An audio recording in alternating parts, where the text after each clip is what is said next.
Well, hello again. I was sitting there reading, and I was looking through some of the news of the day, and I was reading where a judge put a hold on, said it was unconstitutional, a law that Governor Greg Abbott of Texas had gotten passed that was, they said, trying to control or limit the power of the cities. Well, and I was reading, and Houston had gone when this law got passed in the state legislature. They went and took their case to the judge. Judge, okay. Well, anyway, I got a kick out of it because what they actually just did, everybody, democracy. Oh, great, wonderful, democracy. 51 can fit 49 in slavery if they're 100 vote. Okay. Well, this thing down here in Texas is flies in the face of that. Because what it does is it says that Houston wants to enjoy the benefits of having a Republican form of government.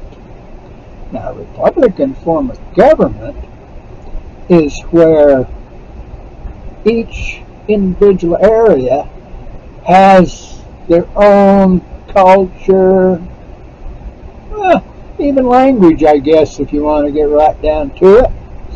And they, as long as they're within some reasonable guidelines that the state, all of the counties and cities and towns in the state agree to, and under certain ideals of the U.S. Constitution, the Union, that all 50 states agree to.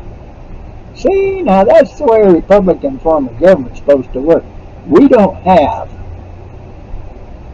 Well, corruption over the years has given us an empire. And our emperors back there in Washington, D.C., figure they rule the whole world. They got an army in all these places. They got the Navy out there. They're not chasing the Barbary pirates. They're trying to keep everybody where they ought to be, where the United States and its friends think they ought to be. Well, that's neither here nor there. I only worry about my own business, which is the United States of America, and specifically the state of Arizona. Okay, now, it irritates me, them two criminal parties we got that run the show, because when it comes to voting for a congressional representative to the federal government in the districts in Arizona, or it comes to voting for a senator for the state of Arizona, you got money coming from Maine, from California, from Florida, from Montana, from all over every state in the union, plus I guess a few foreign countries, trying to get certain people elected, party people, elected to the congressional seat or to the Senate seat back in Washington. Well, and the bad part is they even do it inside the state. You got these billionaires sending money to get a certain socialist person put in as representative or senator in the states, and you got the same thing with the governor's race in the states. That should be nobody's business except within the borders of the state.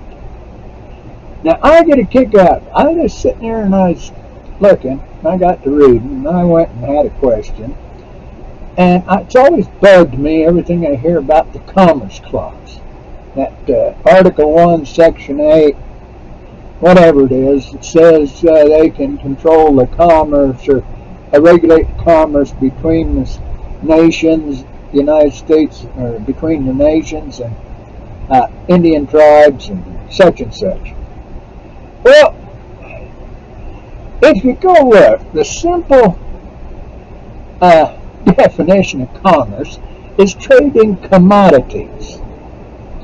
Now, I don't care what all them highfalutin, Ivy League educated Yale and Harvard lawyers back there, the modern day Sadducees and Pharisees out of the New Testament, want to say about things.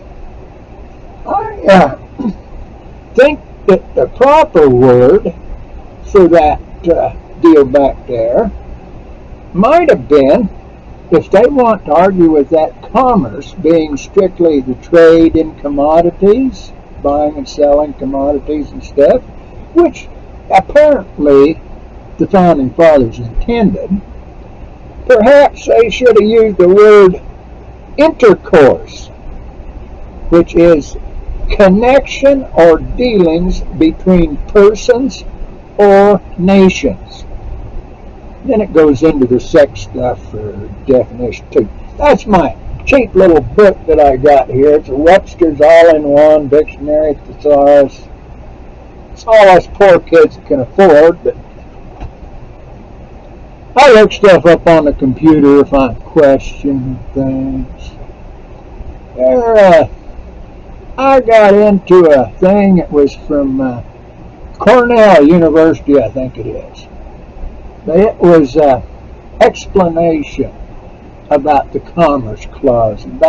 It had cited different rulings over the century or over the years, decades, when it was first used, when it did this, when it did that, other things. So it just reaffirmed. Now, I've always been of the opinion, everybody talks about some of the justices in the Supreme Court that were oh so wonderful. They were activist judges. They always went with the people or the party or some other things. Now, and we've had so much corruption. You know, think about corruption. We've had amendments to the Constitution with pure corruption. Now, if they'd have followed the Constitution, okay, you can have a constitutional amendment by Congress coming up with it, voting on it, putting it out to the states to ratify it, or you can call it Constitutional Convention, which nobody wants to do because there'd be some way they'd mess everything up and we'd wind up being the Soviet Union 2.3. But that idea of an amendment coming out of Congress, take I think it's the 18th Amendment, if I remember right, prohibition, might not be. The 16th and 17th are in there too that I conclude, but that's not for now. The 18th Amendment, if it's prohibition, was took out of the and went to the states for ratification. Okay? It flew right in the face of the Constitution of the United States. It was unconstitutional. It should have gone to SCOTUS, the Supreme Court, to be reviewed. And the Supreme Court justices should have ruled on it and said it was unconstitutional according to the law of the Constitution, supreme law of the land.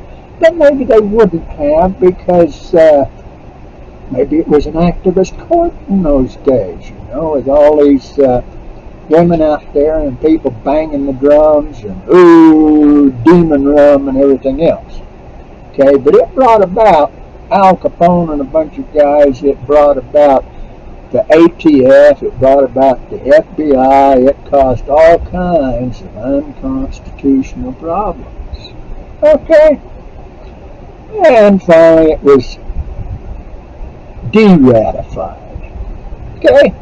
Now see, all these things, we've got to think about this. People need to stand up and take back their government. We need to get the federal government out of the states, except for those things that they're there for as a union.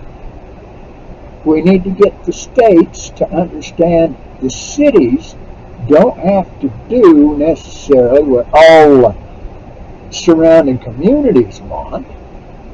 LGBT, all this other stuff. Education shouldn't be controlled from Washington, D.C. It should be on a local level, at least on the state level. And probably it should be on the county level.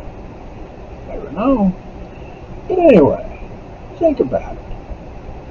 It'd be nice to have our republic back. It'd be nice to put some criminals behind bars.